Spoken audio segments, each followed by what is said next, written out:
بسم اللہ الرحمن الرحیم۔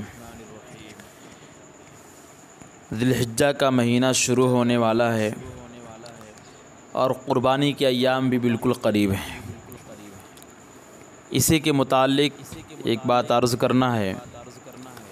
حضرت ام سلمہ رضی اللہ تعالی عنہا فرماتی ہیں کہ رسول اللہ صلی اللہ علیہ وسلم نے فرمایا، جب تم ذی الحجہ کا چاند دیکھ لو اور تم میں سے کسی کا قربانی کا ارادہ ہو تو وہ جسم کے کسی حصہ کے بال اور ناخن نہ کاٹے۔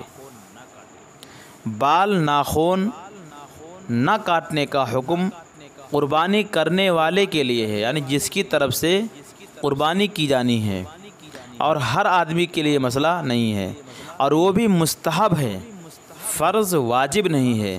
لہذا کوئی اس کی رعایت نہ کر سکا تو گنہگار نہیں ہوگا۔ عورتوں کے لیے بھی یہی حکم ہے۔